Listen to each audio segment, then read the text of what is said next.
You know, someone gave me an opportunity when I was a kid, and he's a ripping drummer, and I was just like, he needs that opportunity. He needs that, that push to do it. He's got 3 days off in 3 weeks. You wake up, you drive, sound check, play a show, go to bed, wake up, drive. That's how it is in the real life. Did you give him any advice? The main one, I'm gonna cuss here, shut the up sometimes. Just advice to anyone. General. It happened so fast. They asked me on a Sunday night, and I played on a Thursday night, like my first gig with her. The main thing I was worried, I was like, I hope she likes me. Oh my God, it's literally just me and her on the SNL stage, and I can look up and have my dad right in front of me, dude. I've done big shows. I've done shows that I was like, how am I gonna top this? I did with Troye Sivan in Barcelona, we did 80,000 people. Then we did Brazil, I think the final count was 2.6. I'm like, dude, what? He's like, are you nervous for tonight? I'm like, am I supposed to be? Like, he's like, I mean, there's gonna be a lot of people there. Like, the amount of people doesn't matter because there's, how many people are on Instagram? 1 billion? I went and met with Matt Skiba from Alkaline Trio, and so I'm gonna be playing for them. Dude, week of firsts, man. Like, this is a big week for Jack. How do you think he's feeling right now? Dude, I mean, I know I would be terrified if I were, in his position. I think he's stoked though. He seemed pretty hyped last night, Yeah, a lot of firsts. It's weird not doing a tour with my own band. That's a weird feeling, but got work to do, and I'm stoked I could pass it on to Jack to do it. Huge. Why did you do that? Like, in your mind when you were going through this, was it just like a automatic, like, this just makes sense? Because obviously this isn't the first time that bands needed a fill-in. Like, you could have called somebody from LA. Like, what made you choose Jack? Well, I've had a lot of fill-ins. I have my go-to of guys that I used to fill in, and they're all like incredible drummers and great dudes and stuff. And I was like, someone gave me an opportunity when I was a kid, like gave me a chance to, try to prove myself and show that I could do it at a very young age. I was 16, and so I was like, he's close enough, and he's a ripping drummer, and I was just like, he needs that opportunity. He needs that, that push to do it. And he just see if he likes it, That's the truth. You might think you like it, and then you go and do it, and like, this sucks. Yeah. So, yeah. So cool, because it's like you're passing the baton, you're passing the sticks to him in such a profound way, because like when I first started seeing Jack come up, I was like, it's a spitting image of you. And I remember watching you when you were his age and even younger than that, and like the way you play, how his elbows and everything, like he's definitely heavily inspired by you. So to have you as a mentor, but also giving him this opportunity, because it's just huge, dude. Like, what you're doing is paying it forward in probably the biggest way you could pay it forward to somebody. Dude, it's like you said, it's crazy. Like the way he starts his fills, the way he does it, it's like literally an exact image of me. I'm like, that's what I would do, dude. Like, I'm absolutely doing that. You know what I mean? So it's the way he starts his fills, the way he looks when he plays. I'm telling him, I go, don't start with the head banging. It's not worth it. You get addicted to it. I do it every night, and I wake up every day like, why do I do this, dude? It's not worth it. You guys jamming last night was, first of all, amazing, but like literally the back and forth between you two, it was like mirror image. It was perfect. It's so funny, dude. I love that. That was a good time. Last night was rad, dude. So fun. I loved it. We did a lot yesterday, dude. My God, I feel like we just ran a marathon yesterday, dude. I'm like, oh my God. I think we hung out upstairs until like 3:30 or 4 a.m. and I was like delirious. I was like, I gotta go to bed, bro. I haven't stayed up this late until I was like for the past 10 years. Yeah, dude, but we were just spitballing, man. Going for it. So good. But yeah, he seems not apprehensive. He seems confident, which is what you need in a gig like this. Like, you can't walk into playing a show and be like second guessing yourself, because if you mess up, I've done that playing shows where I was like, I'm so nervous. I forgot what the song was. Yeah. And if the drummer stops, it's a train wreck. Oh yeah, that's anyone else can kind of sit out. The drums are so they're pretty obvious. He seems confident, like he's got that, but like I think there's so many new things he's about to experience. Kid from New York, never been on tour before, starting in Texas, going down Florida, up the East Coast. He's never been away from his parents before. Like his dad's out here right now. His dad's flying home after the show tomorrow, and he's on his own. He's with dudes he barely knows. And I'm like, that's it. The amount of tours I've started not knowing anyone, and just hopped on and been like, hope this goes well, like, hope everyone's cool, and it's a life thing, not even just in music. It's just a life thing, is being able to hang out around people that are good people, and sometimes there might be someone who's not a good person, and he's got to like navigate and learn how to be around people. Because I'm like, I know my band. I know he's going to be in safe hands with my band. I trust them with everything in me. But you're on tour with 2 other bands. We don't know any of those people. It's like, yeah. And that's how it is going to be for the rest of your life if you're going to do this forever. So I throwing him in, dude. Throwing him to the fire, dude. And even like, I remember going on tour when I was like 18, hitting Texas and just being, because I'm from New England area. Yeah. So like for him being in New York, obviously the weather's a thing, but the landscape and the amount of like, when you're driving down the highway in Texas, I remember just being like, this is crazy. This is real. He's going to see half of the country in the next 3 weeks. I know. And like, he's like, what? He was asking. He's like, what do you like? Why? He's like, why do you guys keep talking about food? I'm like, that's about all you got. Yeah. I go, you're working, dude. I was like, you're like, okay, let's find food. Yeah. It's like you got to, on a tour like this, you're in a Sprinter van. You're in a van. You got all your gear packed in with you, and you wake up, you drive, sound check, play a show, go to bed, wake up, drive. Every day. He's got 3 days off in 3 weeks, and those 3 days are travel days. You know what I mean? So damn. Going for it, and that's how it is in the real life. Lady Gaga is not like that. I'm very lucky, but every other tour I've done, it's like show bus, like that's it. So it's he's getting to experience the real life, for the first time. Did you give him any advice, or were you just like, dude, do you? The main one, I'm gonna cuss here. Shut the fuck up. Sometimes you gotta. So, dude, sometimes just lay back and just shut your mouth and just be chill. Yeah, it'll be fine. Is it because he talks a lot, or are you just saying? No, that's just advice to anyone. Anyone. I wasn't aimed at just him. It's just like that's my biggest advice for someone going on tour.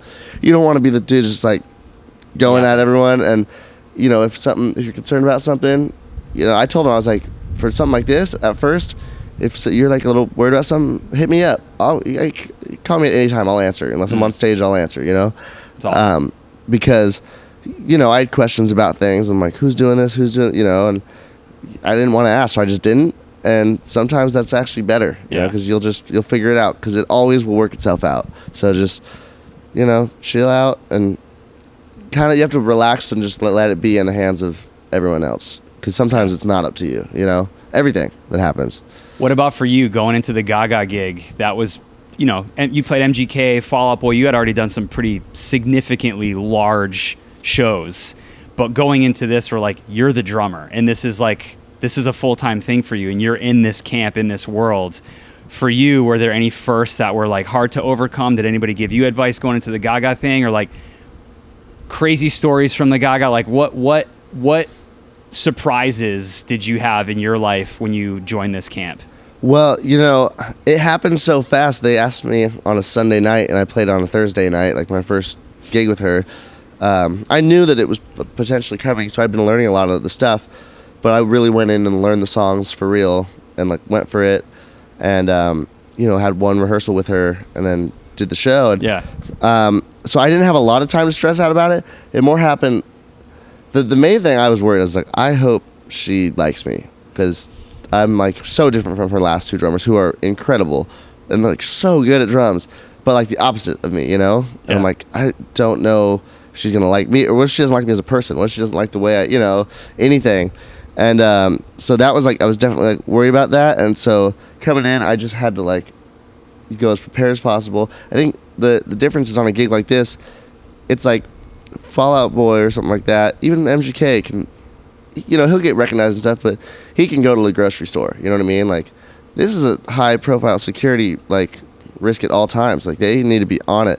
So just like navigating, like, what do I, like, how do I operate around this? It's like, that was definitely a little intimidating, because, you got like 15 security guards around all time, like dudes that look like they can pick me up and squash me. And I'm like, dude, like, I don't want to do anything wrong. And it's like, I don't know what I would do wrong, but it's just always in your head, like, gotta be like, I just want to be chill and make sure everyone's good, you know? Well, pretty early on, it seemed like she was vibing with you, because I remember very vividly, it probably was like one of your first couple shows, like she came up and was playing the drums with you up front. Like you had a moment there for a bit, and like rolling into 2.5 million people playing those shows, like you were literally just thrown right into it. Yeah, dude. I mean, SNL was pretty, they were like, oh, she wants to come up and play drums. And I was like, what? And I thought maybe they're gonna bring some drums on the front of the stage or something. And she walks up and she's like, "Can you like teach me something to do?" It's like, okay. So you know, she's like, "What are you playing?" So she starts playing cymbals with me, and I mean, she's smart and talented, so she knows what to do. And but watching that shot back, I was like, "Oh my God, it's literally just me and her on the SNL stage." And I could look up and have my dad right in front of me, dude. He was sitting right there. So like cool. He was on the front of the balcony, because it's all balcony because they have to film down low. So he's on the front of the balcony, and I'm just watching him. It's my dad, Questlove, St. Vincent, all just sitting right there watching us play. And I was like, this is the craziest moment of my life. Yeah. And then it got crazier, because then we did Brazil for 2.5 million people. I think the final count was 2.6. I'm like, dude, what? And at that point, the biggest crowd I'd ever played was Coachella, which was 125,000, which I was tripping on. But like, I've done big shows. I've done shows that I was like, how am I going to top this? I did with Troye Sivan, and in Barcelona we did 80,000 people, and I was like, how am I going to top this? You know? Yeah. And then you get there, and it's like our sound check. There was 500,000 people waiting outside, like not outside, like literally on the beach, to trying to get as close as they can. Because you can't block it off. You can block it off for as far as you can, but not forever. You know? It's just on the beach in Brazil. And so it was that was pretty significant for me. I was like bawling my eyes out after Brazil. Called my mom, and I was like, "Mom, I did it." They watched the whole thing too, because there's a live stream of it. Oh my gosh, dude! Nothing seems to phase you though, as far as like going back to like the confidence thing. You just did it. You're like, whether it's for 100 people, 8 people, 80,000, or 2.5 million, you're like, I'm just gonna go be me. Dude, it always hits me after. Because like, in the moment, I remember my guitarist Tim was like, "You nervous for tonight?" And, you know, we were walking or something, getting lunch, and I was like literally lunch in our lobby of our hotel, because we couldn't leave because there were so many people outside our hotel. Yeah. So we're eating lunch. He's like, "Are you nervous for tonight?" And I'm like, "Am I supposed to be?" Like, he's like, "I mean, there's gonna be a lot of people there." I was like, "Yeah, but it's the same set we've been playing for the last month and a half. Like, yeah, there's nothing that could go wrong with the set. You know, it's like a show like this. It's so dialed. I'm like, what could possibly go wrong?" I'm more just like, the amount of people doesn't matter, because I post a video of myself. There's how many people are on Instagram? 1 billion. Yeah. Like 1 billion of those people could see it. It doesn't matter. Like, right. So it's kind of like, it's always out there. And you just love drums, dude. Like, getting to know, I've known you for a long time, over 15 years now. Like, you just love drums. Like, it's not gonna phase you. You're just gonna play. Dude, I was like bummed. Like, man, we have 3 days off, and I can't go play drums anywhere. This sucks. And I was like, then I was just like, dude, yeah, let's play the set. I get to go. You know, I get to play drums. And you just get pumped, and you're just going for it. You know what I mean? It's like, I could play drums. If you have a drum set in here, I'd be like, all right, guys, I'm going to play until you're ready for me to, you know, leave. And like, just because I like being on the drums. Pretty much every time you call me, I'm sitting on my drum set at home. Yeah. You know, it's like, we'll talk on the phone, and it's like, yeah, I'm just sitting behind my drums because I love drums, and I'm playing them, and yeah. It's where you live. Do you have a preference, like going from, obviously a 2.5 million person show is a rarity, but do you have a preference of like these Dammage shows at a bar club versus going to an arena? Like, what's the difference for you, and do you have a preference? You know, it's two completely different things, and I love them both. Like, I think I actually said this when we did the podcast last time, but there's Max Bernstein told me, he's like, don't play a bar like an arena, play an arena like a bar. And I've always felt like that is like the smartest thing in the world, because it's all playing, drums to me. But what I like about it is, like, I can play in this bar, and I'm playing with my band. I'm playing songs I wrote with them, and like drum parts that I came up with and stuff. And that's just so fun. You get to do that. But then you go play for Lady Gaga or anyone, and you're playing in front of 100,000 people, and I'm like, this is insane. This is awesome. I would say my favorite, though, is I have a few favorite venues. Let's do a list of my favorite venues real quick. Yo, what's up? I'm Mike, and for the past 25 years, I've been building a career in music. So I know for a fact it is possible to chase your dreams in the music industry. And DistroKid is an essential partner in making that happen. Not only do they have a suite of tools to get your music and videos out to the world, but they support loyal to the craft. We want everybody to understand, from the youth to their parents, that music is a sustainable career path. You never know where music's gonna take you. It's a beautiful thing. So if you wanna be in music, make sure you're following Loyal to the Craft. You got a question? Shoot us a DM. We are here to help you. See you out there. the Forum will always be there, and that has to be probably my number one venue I've ever played. I've now played it 8 times in the last year. It's just ridiculous. It's insane. But it's like, I saw so many shows. I remember seeing Green Day there when I was like 6 years old, and Trey throwing me his drumsticks, you know, and like Jason Freeze was dressed up like Michael Jackson. You know, it's like that show stuck in my head so vividly. I've seen so many concerts there. That was the first one I saw there, though, and that venue will always have like a special place in my heart. That one, the Observatory in Orange County. That's my childhood favorite venue, and I always love it. I always want to play there. Played there a few times now, but I still love going and seeing shows there. It's like every seat in there. I think that might be my theme, is you can see every seat. Yeah. The Forum, it's like there's not a bad seat in there. The Observatory, the Red Rocks in Colorado, that is the coolest venue. That venue doesn't hit you though until you're on stage. Yeah. You walk through it. I remember walking through it with my dad and being like, wow, this is cool, you know? And then you get on stage and I was like, oh my God, I think I'm going to cry. This is like amazing. And walking through the tunnel, like the stairs to get there, is like, yo, this is like history. It's like, what is happening, you know? And so those are probably my top 3 favorite venues in the world. Ziggo Dome has to be on there in Amsterdam. I played there twice now, and that venue is incredible. I'm trying to think of one more. Let's make it an even 5. Probably like Madison Square Garden. That's pretty insane. Yeah. Or Tokyo Dome, actually. I can't leave that one out, man. Cool. Six. Yeah, Tokyo Dome. I remember I got it. I think it's 80,000 people. My dad was there. Everyone was there. My whole family came out for that. And I had always wanted to play there because, you know, Van Halen live there, you know, and like all that stuff. Holy crap. I saw old videos of drummers talking about playing there, and I was like, this is awesome. Red Hot Chili Peppers and stuff, you know, like so yeah, those are all my favorite venues. Fun. Madison Square Garden fact, by the way, I don't know, this might be common knowledge. I didn't know this until I played there the first time a few years ago.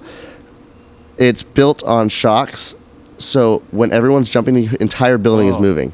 Whoa. And it's built on like, I think shocks is what you call it or something, like springs, something. It's not like super noticeable, but it's like actually made so like the whole building kind of bounces. I think that's how skyscrapers are built too. I think so. I just saw a Mark Rober video on YouTube with my son, and they build skyscrapers on like these like balls so that if the earth shifts or whatever, it can withstand the I don't know, science. Totally science. But dude, I just thought that was the craziest thing in the world. I was like, this can't be real. So then I'm like looking it up and I'm like, do you use a butt kicker on your throne? No. You don't? No, I just have a sub. I like an old school speaker and a wedge. Both. How is it cranked? Cranked as loud as you feel it? Front of house guys hate it. Awesome. I love that. I have it like I have a wedge speaker and a sub sitting behind me, just blaring as loud as I can. Because then there's some times I'll take an in-ear one out and I just have it going. You know, I keep my in-ear mix pretty low. Honestly, I don't have it super loud. I just get what I need done. I like it to feel like I'm playing live in the room. What do you need most of? A lot of click track. Yeah. You know. Do you need vocals to carry you, or is it just click? You know where depends. You're at? I would say vocals are the only thing I adjust. Once the tour starts, I never ask for, okay, I need more bass, I need more guitar. It's always whatever I get it set as. If I'm good for the first show, it's pretty much going to stay that way. But vocals, I always adjust. Some nights, because I think vocals are different because like levels are going to be the same on the guitar. Yeah. Stuff's going to be the same every day. But vocals, I'm just saying Lady Gaga, for example, she might be pushing extra hard one night, and I'm like, I can turn that down, Yeah. I would say I need to, if we do a song without click track, because she does do a few songs that will just be, no tracks, I need her blaring. So I'll be like, if we're doing something with no tracks, her piano and vocals need to be as loud as possible because, she's the lead. I have to follow her, so I want to make sure I know what's going on. So you're not the guy on the, always looking at the monitor guy making... I hate doing that. You're pretty easy. I hate doing that, dude. It's so annoying. You see them, it's like, I feel like it's maybe an ego thing or whatever. You see musicians that are just constantly, and I'm like, bro, you had sound check, you've been on tour for a month, like that should be dialed. Are you just doing it for like... I don't get it. I'm like, why are you always massaging the mix, dude? Like, it doesn't look cool. It's like, it's annoying. It's like, hashtag massaging the mix. Massaging the mix, dude. For real, bro, stop. Stop massaging the mix. Be easy. Yeah, dude, I don't, be easy. That was the biggest advice for Jack, going back to that. Just be easy. Yeah. Don't cause any problems. Don't be, Yeah. Don't be annoying. Don't be, touring is supposed to be chill and fun. I mean, did you learn that from your dad? Because he obviously toured a ton. Yeah, kind of. I mean, I don't know how easy my dad was, but back in the day when he was in his band, he had they had a personal caretaker for him, find him. dad? To find him, yeah. They would have to find him to go. I'm airing out his business, but he doesn't care. They literally hire a guy that would have to go and walk him everywhere because they didn't trust him to show up. Because he was just like, he'd be off talking to some dude, and he's talking to a homeless guy in a corner, like, dude, yes.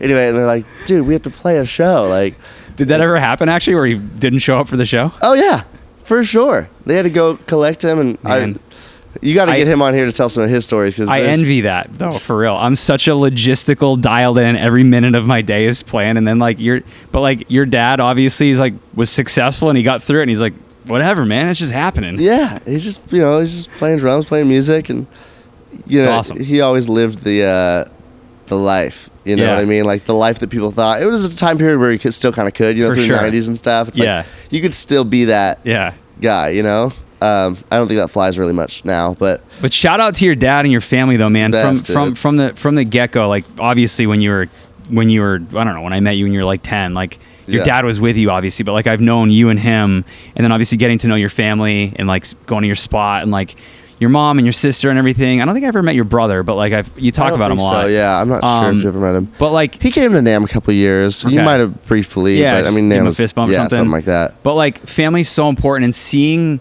how close you guys are, and the fact that like your dad's at most of these big events for you overseas, and like you mentioned him, he was in Japan, like it's so rad. And like for Jack here, his dad's here with him, and like getting to know Jack's dad, like family is so important, and like having that in your life and having that support system to help you chase your dreams is so valuable. Yeah, and I really agree with that 100%. I'm so lucky. My whole family's amazing, and they're so supportive and so stoked. I mean, my mom and dad, we had 10 days in Barcelona, so they're like, cool, we'll come. And so rad. Flew them out to come hang with me for 10 days in Barcelona. We had a great time, And but for Jack, I'm like, you're young, so when you're young, you want to be older. But then when you get older, it switches. Because when I first started touring, I'm like, don't come backstage, don't do that, like I don't want to get in trouble. Yeah. And you get older and you're like, what am I doing? Like, get your ass back here, dude. Come hang, and because I think you learn that takes time, because you're young and you're like, I don't want parents to like embarrass me. And then I'm older and I'm like, I think I'm embarrassing them, dude. Like, so I think it's just important to realize what you have, because not everyone gets that, dude. Not everyone gets that. They don't get a supportive family, but some people don't even get any family, Totally. Don't have any. So that's why I'm always like, it doesn't have to be your family. Whatever your support system is, whoever it is, if you have anyone, a friend who's like super supportive, a random, like a teacher or something, it's like, keep them close, man. Totally. Someone who's supporting you is the biggest thing. I mean, even like I obviously wasn't lacking in the support section, but having people like you always look out for me, like when being a kid and like being cool and like being like, man, you got this. Just keep doing this. You're gonna kill it. It's like it's always so helpful, and I try to keep as much of it around as possible, because it keeps you happy. Totally. It's like built-in therapy and grounded, because like you people sometimes forget where they came from, and like what we did yesterday in Austin at Straight Music was so important, because like King, the Kids in a New Groove, what they do for kids, and like giving them instruments and mentors, and the mentors giving their time to obviously mentor the kids, but teach them an instrument and talk to them about life, and having that in their life. These kids that are in, whether it be a welfare or a foster care situation, music, man, like it's not like music is where it's for everybody. And so giving the time, and obviously what we did for those two kids yesterday, I think we called them after we left, and they were like different kids. They were just like screaming in the back, like, thank you so much, this is amazing. And like I think for the next week, for the next month, for the next year, they're going to bond over that, and the dad's going to help them set up the PA system, and it's going to be a bonding experience for them, like drums were for you, for you and your dad. Totally. My dad would take me to Guitar Center every weekend with my brother, and we'd bond over it and get food and like chill. What music can do is so powerful, and like you paying it forward in that way for those kids yesterday will definitely live on with them forever. Well, I mean, like I said, with Jack and with everyone, like I had people do that stuff for me, and it was like, it changed my life. I had people be cool. I remember I went to a drum clinic, and it was Nick Smith and Ron Allen were doing a drum clinic, and I was like, I want to, these guys are awesome. Little rehearsal studio, I walked in there, and they're like, yeah, so we were going to do a raffle, but I think this kid needs some drum heads. So they're like, do you have these sizes? And I was like, yeah, and they gave me some drum heads, and like, I was like 11 or 12. And You felt like you won the lottery. Yeah, literally. I was like, this is perfect, dude. I got like, put fresh heads on my kit when I got home. Yeah. It's like I was so stoked, and so that stuff, like, it goes a long way. And I hope that one day those kids will be doing that for someone else. You know what I mean? 100%. Yeah, dude. So, dude, beside having to cover your tattoo on your shoulder here. Oh, what, this one? That one. What any crazy stories from the road that you were like, you actually called me one time, or I called you. I forgot what. Like, you were in Canada and you're like, bro, I just got jumped. Oh yeah. Like, I literally just got jumped. I got, like, they tried to mug me, dude. Like, yes. That was crazy. Two dudes. Okay, so this is wild. I was walking to my hotel, and I'm literally, I just me with my backpack on. This story gets deeper months later, actually. So walking with my backpack on, and just, it's not like a shady area. It's like 1 PM. Yeah. Also, the amount of times I've walked home in the middle of the night, maybe drinking something other than water, and been like completely fine.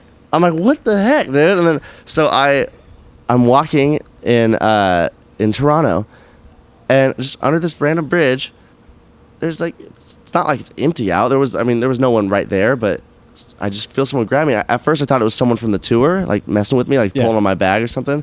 So I kind of like turned around and I got hit in the face, and I fell, and they like jumped on me. So I started trying to fight back, and it was probably 3 seconds, but felt like, like 20 minutes. But it was like a couple seconds of me just trying to fight back, and I hear some like yelling, and they just took off running. They never got anything. They grabbed my passport, and it was on the ground like 2 seconds. My passport and my wallet were in my pocket. Yeah. And it was like on the ground right there. And so I didn't have any cash in my wallet, but I don't even think they had time to check it, and some dude ran up. He's like, "Are you okay? Like, what happened?" And I was like, "Dude, I don't know what just happened." And I was like, "This is a run." And he was like, "Do you want me to call the cops?" And I was like, "My hotel's right there. Can you just walk me there?" Yeah.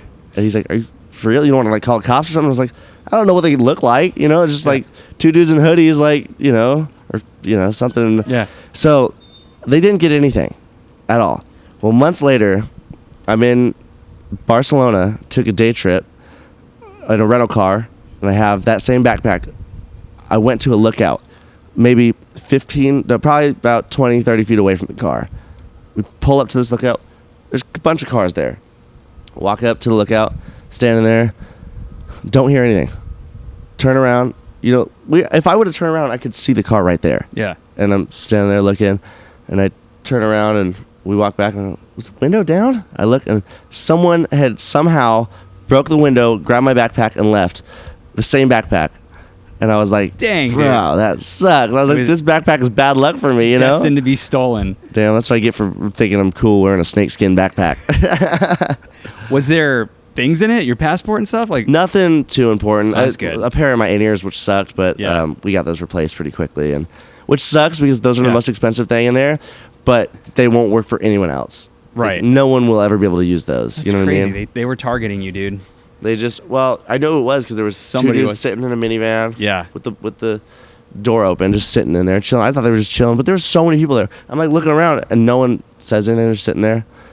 What? Like, if I would have just been facing the other way, I would have seen the whole thing happen. That's wild. I was like, damn, dude, that backpack must have just been haunted for me, dude. Did somebody else drive the car? Because I thought you told me you can't drive. Yeah, I don't drive. Someone else was driving, yeah. Okay, so let's go back to the firsts, because I also know something about you, I believe, that you just said is something other than water. It wasn't soda, right? Let's walk through your firsts.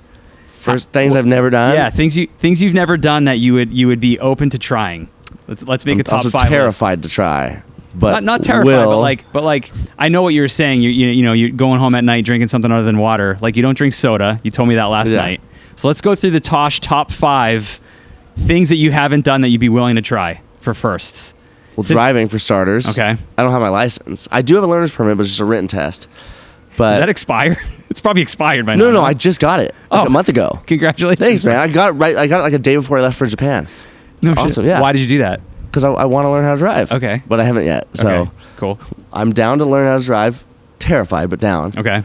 I think I'm scared of it there maybe in a past life. Yep. Something happened. Yeah. But it's so scary. But I'm down. I will do it for you. Okay, cool. Thanks, bro. Never drank soda. You know, that's like ever. Never tried it. Carbonation weirds me out. I've tried sparkling water. That Interesting. weirded me out.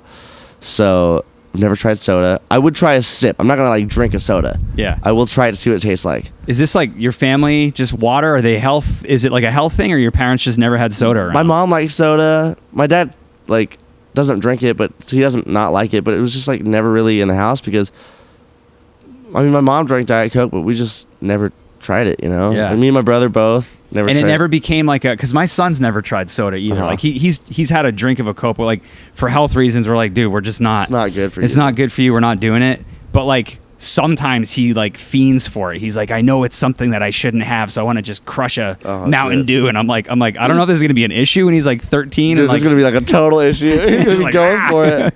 Gacked out on Mountain Dew. Yeah, dude. exactly. Yeah, so it's just one of those things. Like I wouldn't say my family's like outrageously healthy, you know. Like Such a wild thing though. So you try soda though. I would try it. Okay. I'm open to trying it.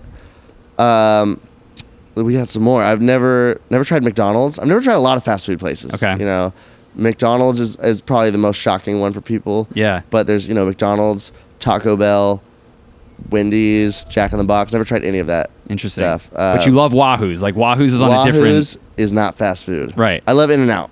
That's good fast food. I like Chick-fil-A. That's good. Okay. Trying to think whatever fast McDonald's food. though, for sure. Yeah, McDonald's is that's probably the most shocking one for people. What And would you get at McDonald's? I don't even know what they have. I have no idea what they All right. have.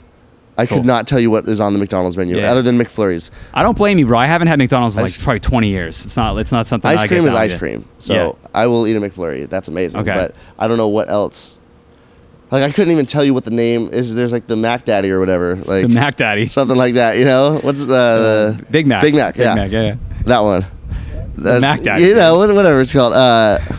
Yeah, so I've never tried that. So I will try a bite. Does not mean I will eat the whole thing if it's Right. gross. Yeah. I will say, there's a lot of foods. I'm a kind of a picky eater. I've gotten better. I will always say I'll never not try something. I'm always open to trying something. Doesn't mean I'm gonna like it, and I might be like, nah, I'm good, not do that. But I will always try with an open mind. But that's with any food, you know. I don't like soup. Like any soup's just weird me out. I'm like, why am I drinking my food? You know, like. But I'll like try it. Someone's like, no, this is, I'll try it, and I'm just like, I don't like it, you know. But yeah, so. In your travels, what's the craziest food you've experienced so far? I mean, you've been everywhere.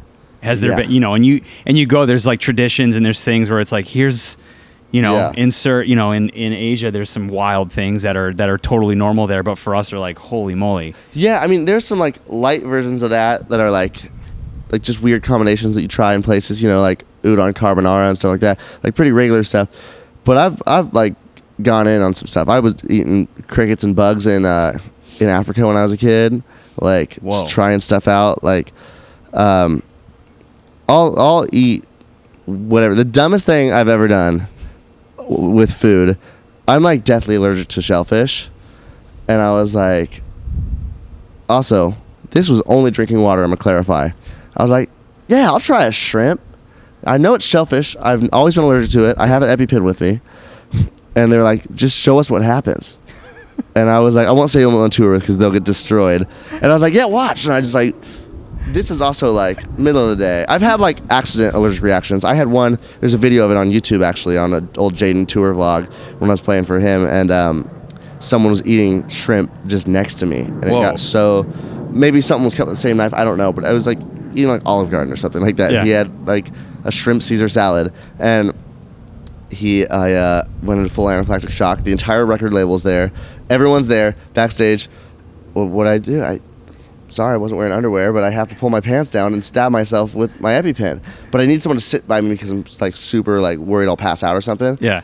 Because it's an adrenaline rush, And so I'm like, turn around, bop, bop, and I survived. In the restaurant? No, this is post show in our green room. The entire record label's green, in our green room. Soda, driving, McDonald's. Is that 3? That's was there a 4th? I'm gonna phone a friend real quick. Josh, what do we got? What about what? Yeah, go-karts. Never done like go-karts. Yeah, you talked about go-karts this morning. So if we find a go-kart spot, I don't know, in San Antonio tomorroh, would you be down? Let's do a go-kart spot. Let's take Jack go-karting after tonight. We'll be like, fun. dude. Well, he'll go-karting. I've never done. I haven't done. This is kind of another one. I haven't done like a real roller coaster before. I won't do that. No? Yeah, they took me on a freaking roller coaster at Epic Universe, and they were like, it'll be fun. And this Sammy literally was in front of me on, what was that one called? The crazy one Like at Epic the Universe. Death Dude, Killer and 3000. he was in front of me and looked back the whole... Dude, he was looking back at me the whole time as if it wasn't, we're not going, 9,000 miles an hour. I think there was an accident on that roller coaster the next week. Oh my God. He got set up. We set him up. They set me up, dude. But I've never done like a hard metal gig, never done a country gig, never done, really never done like a proper reggae gig.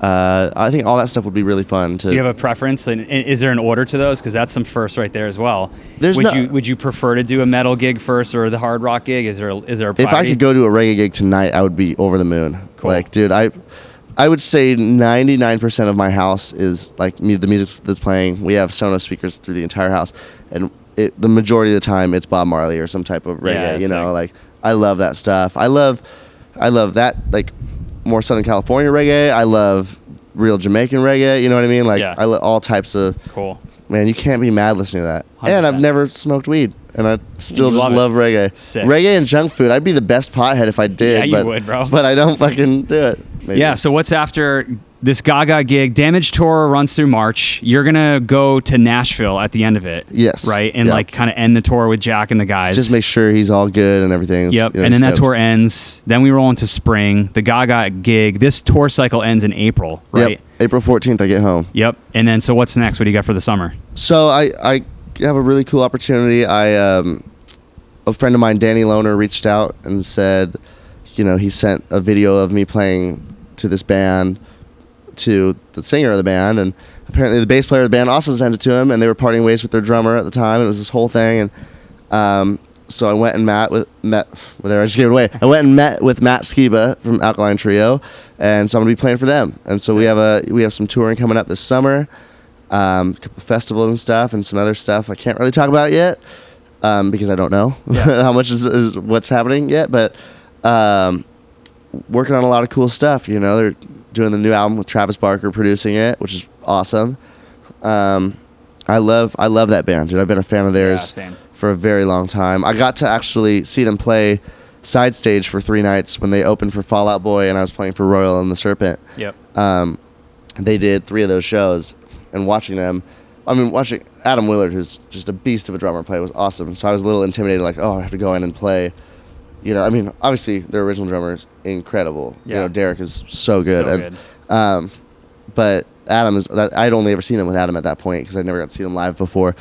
And I was like, this band rips so hard. They're so good. My merch guy, who I've toured with a bunch, he's like this. He's got 3 Alkaline Trio tattoos. He's pumped when I told him. Yeah. But he was like, yeah, dude, telling me all the songs to listen to, and I just got hooked on them a few years ago. And I was like, I always liked them, but I really got hooked on them maybe 3 or 4 years ago when I saw them play, and I was like, this is one of the sickest live bands I've seen. Yeah. And so I hope I can do them justice and carry the torch and, play Can't wait to see that, dude. I love Alkaline Trio. Oh my gosh. These drum tracks are insane, dude. I'm like, so fun. Awesome band. And that's like right up my alley, for 100%. what I've done. It's not very different than some of the stuff I've done, but yeah, you're going to crush it. It's right up my alley. And you're going to bring an element to that band where like I feel like Derek and Adam too, they played the songs really well, but they were so in the pocket. I feel like you're going to be going outside that a little bit with your style, which will give them a new energy and some life to their live show that will be really cool to see. I've seen them a bunch of times, and it's like, it's always solid. It's always incredible, but this is going to be a different energy for sure. I'm really looking forward to it, man. They're a killer band and fun songs to play, and like the nicest dudes in the world. Like, no issues. Like, playing, like, getting to play music with them is such a cool opportunity. I'm really stoked for. And what was I going to ask you? Something about. And like just how it happens too. Like that's rolling right in after the Gaga gig wraps up. It's like the universe is timing things for you in such a way, but obviously it goes back to you manifesting it, you working hard, you creating a network. I hope that your fans listening to this and watching your journey get inspired to go, if there's something, if your job is ending or there's a contract that's ending, something else is right behind it if you place yourself in that situation. I think that's so important to talk about. Yeah, absolutely, man. I think the universe works itself out when you do the right things. It's a weird, it's a weird thing how I'm talking with their manager and I'm like, guys, I really, really want to do this. But I'm on tour with Gaga till April 14th. And they go, cool, we'll probably start rehearsals in May. I was like, Cool. Wild. Well, that's perfect. Yeah. So rolling right into the next thing. And getting to tour, from a first tour with them in Europe, which is going to be really fun. I love touring over there. Playing some venues I've never played, the Brixton Academy in London. Ooh, yeah. Which I've never been there, but I've always seen. I watched this old video of Korn playing there that I loved, and so I get to do a lot of cool stuff with them. And, Dude, rad. And playing songs that I love. So Matt Skiba is awesome. I toured with them when I was drum teching for Cyrus Palucci in Newfound Glory, and Matt just struck me. I always thought his art was amazing. Like beyond his music, his art was always.